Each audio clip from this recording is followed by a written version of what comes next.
Assalamualaikum warahmatullahi wabarakatuh. Berjumpa lagi dengan saya Rifa Pranoto, CGP Angkatan 2 dari Kota Surabaya. Izinkan saya untuk menyampaikan koneksi antar materi tentang pengambilan keputusan seorang pemimpin pembelajaran.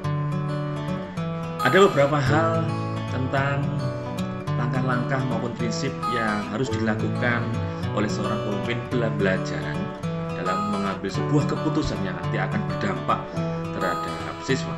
Di antaranya yaitu pandangan Ki Hajar Dewantara dalam pengambilan keputusan tidak lepas dari sistem Among dan filosofi Pratap Triloka. Sistem Among dalam hal ini, guru sebagai pendidik mampu mendidik siswa dengan baik menjadi seseorang pamong yang menyampaikan pembelajaran. Kemudian ada hal Pratap Triloka, yaitu yang pertama ing ngarsa sung tulodo di depan sebagai contoh, ing madya mangun karso di tengah sebagai penyemangat, dan tutpuri handayani di belakang sebagai pendorong.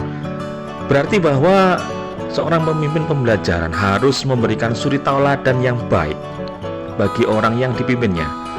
Keteladanan menjadi sebuah hal yang penting karena akan berpengaruh pada tingkat kepercayaan orang yang dipimpin terhadap dirinya.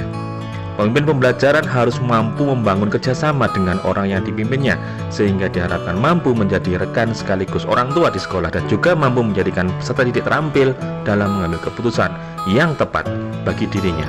Inilah salah satu fungsi dari seorang guru sebagai coach dan motivator. Keputusan adalah sebuah proses yang menentukan sebuah pilihan dari berbagai alternatif pilihan yang tersedia. Seorang guru terkadang dihadapkan pada satu keadaan di mana ia harus menentukan pilihan keputusan dari berbagai alternatif yang ada. Proses yang rumit berdampak pada dirinya dan lingkungan sekolah, serta menimbulkan pertentangan nilai yang tertanam dan diyakininya sehingga dapat mempengaruhi pada prinsip-prinsip dalam pengambilan suatu keputusan. Memilih dua hal kebenaran yang saling bertentangan adalah suatu hal yang sangat sulit. Namun keputusan teruslah harus tetap diambil. Memilih paradigma dan prinsip dalam mengambil keputusan adalah sesuatu yang sangat subjektif, karena setiap orang memiliki perspektif yang berbeda dikarenakan perbedaan nilai yang dianutnya. Inilah pandangan Ki Hajar Dewantara dengan filosofi Pratap Triloka. Selanjutnya, bagaimana nilai-nilai yang tertanam dalam diri kita ini berpengaruh pada prinsip-prinsip yang kita ambil dalam pengambilan keputusan.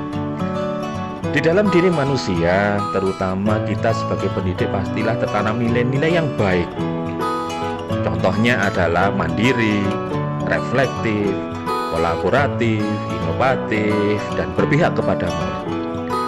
Kemampuan kita dalam berkolaborasi, mandiri, inovasi, refleksi, dan berpihak kepada murid akan senantiasa melekat dan berpengaruh terhadap prinsip dalam pengambilan keputusan. Ada 3 prinsip dalam pengambilan keputusan yang dalamnya membuat dilema etika, yaitu berpikir berbasis hasil akhir, berpikir berbasis peraturan, berpikir berbasis rasa peduli. Sebagai pendidik, kita perlu mengasah, melakukan berulang-ulang bagaimana kemandirian ini, kerjasama, kolaborasi kepada siapa saja, melakukan refleksi sebagai bentuk evaluasi diri terhadap segala hal yang kita lakukan dalam pembelajaran, dan yang terakhir adalah berpihak kepada murid atau menghamba kepada anak sesuai dengan filosofi Ki Hajar Dewantara. Selanjutnya, agar keputusan yang diambil efektif, maka seorang guru harus berpegang pada nilai-nilai kebajikan yang tertanam pada diri dan perlu menerapkan 9 langkah pengambilan dan pengujian keputusan. Di antaranya adalah yang pertama, mengidentifikasi bahwa terdapat nilai-nilai yang saling bertentangan. Kedua, menentukan siapa saja yang terlibat dalam situasi ini. Ketiga, kumpulkan fakta-fakta yang relevan. Yang keempat, melakukan pengujian benar atau salah, baik melalui uji legal, uji regulasi, uji intuisi, uji halaman depan koran, serta uji panutan atau idola. Selanjutnya, melakukan pengujian paradigma benar atau salah yang memuat 4 paradigma: individu lawan masyarakat, rasa keadilan lawan rasa kasihan, serta jangka pendek lawan jangka panjang. Kemudian, melakukan prinsip resolusi, yakni berpikir berbasis hasil akhir, berpikir berbasis aturan, atau akan berpikir berbasis rasa peduli. Yang ke-7, melakukan investigasi opsi trilema. Yang ke-8, membuat keputusan. Dan yang terakhir adalah melihat kembali keputusan kemudian merefleksikannya, apakah keputusan itu sudah benar.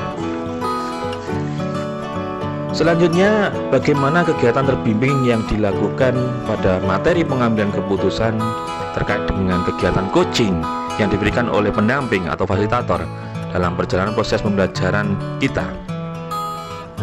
Nah, pendampingan yang diberikan oleh pendamping maupun fasilitator sangat membantu kita sebagai seorang guru, sebagai pemimpin pembelajaran yang berpihak kepada murid.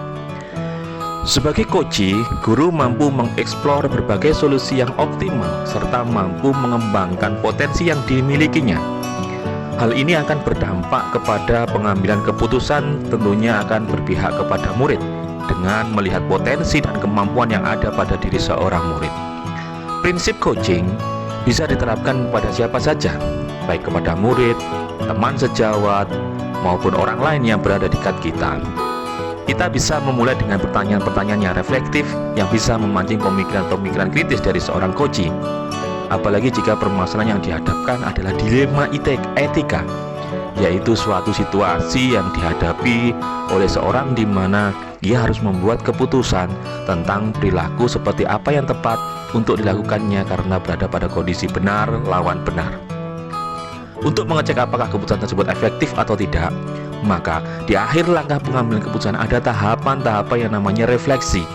Di sana kita akan melihat kembali apa yang telah kita putuskan. Selanjutnya akan menjadi catatan kita jika nantinya menemui permasalahan yang sama. Latar belakang seorang pendidik beraneka macam, baik berdasarkan agama, suku, ras, aliran kepercayaan, dan sebagainya. Hal inilah yang menyebabkan perbedaan dalam hal pembentukan moral serta etika yang dari masing-masing individu. Ditambah lagi lingkungan hidup mereka yang beraneka macam, sudah pasti akan membentuk karakter mereka yang berbeda-beda pula. Nah, oleh sebab itu, setiap pengambilan keputusan berbeda dari satu orang dengan orang lainnya. Dikembalikan lagi kepada nilai-nilai yang ada pada seorang pendidik. Secara garis besar, pengambilan keputusan yang dilakukan oleh pendidik akan terbagi menjadi beberapa bagian, yaitu mereka akan berdasarkan hasil akhir atau end-based thinking, karena dia tumbuh dan dididik untuk memberikan hasil akhir terbaik berdasarkan kepentingan orang banyak.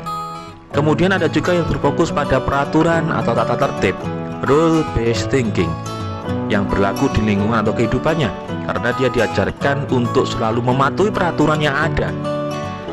Dan pula ada juga yang pengambilan keputusannya didasarkan pada rasa peduli, rasa kasihan, melihat dari sisi kemanusiaan atau sosial, atau hal yang ini disebut sebagai care-based thinking. Inilah studi kasus atau mungkin fokus permasalahan yang moral, etika itu sering kita hadapi dalam kehidupan kita sehari-hari. Makanya ada 3 hal tadi yang akan diambil oleh seorang pemimpin pembelajaran dalam mengambil sebuah keputusan. Kemudian bagaimana pengambilan keputusan yang tepat tentunya akan berdampak pada terciptanya lingkungan positif, kondusif, dan aman. Yang jelas, pengambilan keputusan akan diimbangi dengan nilai-nilai yang tertanam pada diri kita. Tidak berat sebelah, keputusan akan mampu mengakomodasi semua pihak, dan akan tercipta lingkungan yang positif, kondusif, aman, dan nyaman. Pengambilan keputusan yang tepat dapat dimulai dari melihat terlebih dahulu paradigma apa yang sedang dihadapi. Apakah paradigma individu lawan masyarakat, keadilan lawan rasa kasihan, kebenaran lawan kesetiaan, atau jangka pendek lawan jangka panjang. Selanjutnya, menerapkan prinsip resolusi, yaitu pemikiran kreatif dengan mengelompokkan apakah keputusan tersebut berbasis hasil akhir, berbasis peraturan, atau berbasis kepedulian. Dan yang terakhir, langkah-langkah efektif terkait pengambilan keputusan. Identifikasi nilai-nilai bertentangan, menentukan siapa yang terlibat, mengumpulkan fakta, melakukan pengujian benar atau salah, kemudian melakukan prinsip resolusi, investigasi opsi dilema, mengambil keputusan, dan merefleksikannya. Itulah bagaimana cara pengambilan keputusan yang tepat akan berdampak pada lingkungan yang positif, kondusif, aman, dan nyaman. Selanjutnya, apakah kesulitan-kesulitan yang di lingkungan dihadapi yang sudah dilaksanakan? Nah, dalam hal ini kesulitan yang dialami adalah perbedaan sudut pandang dalam menilai dan memecahkan suatu permasalahan. karena jelas akan didasarkan pada nilai-nilai yang ada pada diri pribadi mereka atau diri pribadi kita sebagai seorang pendidik. Nilai-nilai budaya yang pada masyarakat dan lingkungan, kemudian paradigma berpikir serta memilih skala prioritas, karena pada dilema etika semua keputusan dan permasalahan yang dihadapi adalah benar, atau dengan kata lain, keputusan atau permasalahan yang dihadapi itu adalah benar versus benar. Dan pada akhirnya pengaruh pengambilan keputusan yang kita ambil dengan pengajaran yang memberikan murid, tentu keputusan yang diambil dengan tepat maka akan berdampak pada terciptanya lingkungan yang positif, kondusif, aman, dan nyaman. Hal ini akan berimbas pada merdeka belajar ketika seorang murid mampu mengeluarkan pemikiran kritisnya dalam memilih dan memilah hal-hal yang baik, meningkatkan dan mengeksplor potensi serta bakat yang ada dalam dirinya. Keputusan yang dapat dipertanggungjawabkan akan memberikan pengaruh positif kepada diri kita, orang lain, murid dalam hal ini, serta lingkungan di mana keputusan tersebut kita ambil. Hal ini juga akan memberikan dampak jangka panjang, terutama menyangkut masa depan anak-anak kelak nantinya jika mereka sudah tumbuh berkembang menjadi orang dewasa. Dan bagaimana seorang pemimpin pembelajaran dalam mengambil keputusan yang tepat akan mempengaruhi kehidupan atau masa depan murid-muridnya. Jelas di sini bahwasanya keputusan yang diambil guru sebagai pemimpin pelajaran akan mempengaruhi kehidupan atau masa depan muridnya. Guru harus dapat menjadi contoh yang baik bagi muridnya. Ada pepatah, guru kencing berdiri maka murid kencing berlari. Maka seorang guru harus menjadi panutan serta merupakan perwujudan realisasi kegiatan belajar mengajar serta menanamkan sikap kepercayaan diri yang dalam terhadap murid. Penampilan seorang guru baik dan sopan maka akan sangat mempengaruhi sikap siswa. Sebaliknya, kalau guru bersikap ceroboh dan kurang baik maka akan berpengaruh buruk terhadap sikap dan moral siswa. Di samping itu, dalam memberikan contoh kepada muridnya, guru harus dapat mencontohkan bagaimana bersifat objektif, terbuka terhadap kritikan, dan menghargai pendapat orang lain. Nah, pada akhirnya akan menjadi manusialah murid itu yang mampu menghadapi tantangan-tantangan yang akan dia hadapi di masa depan. Simpulan akhir yang dapat ditarik dari pembelajaran modul ini adalah guru sebagai pengambil keputusan mempunyai peran utama dan sentral dalam mengajar dan mendidik anak, terutama dari budi pekerti serta menghamba kepada anak sesuai dengan filosofi Gajah Dewantara. Budaya positif yang telah mengakar di sekolah dan kemampuan sosial emosional yang matang akan mendukung guru sebagai pemimpin pembelajaran dalam mengambil keputusan yang tepat di sekolah. Ditambah dengan penerapan pembelajaran berdiferensiasi dengan memperhatikan perbedaan karakter dan kemampuan siswa, membuat guru dapat mengoptimalkan kemampuan murid melalui proses coaching yang tepat sehingga akan menghasilkan murid-murid yang berkarakter. Guru sebagai pemimpin pembelajaran dalam hal pengambilan keputusan yang berdampak pada siswa mudah-mudahan bisa menginspirasi dan bisa menjadikan renungan bagi kita untuk menjadi lebih baik di masa yang akan datang. Terima kasih, salam dan bahagia.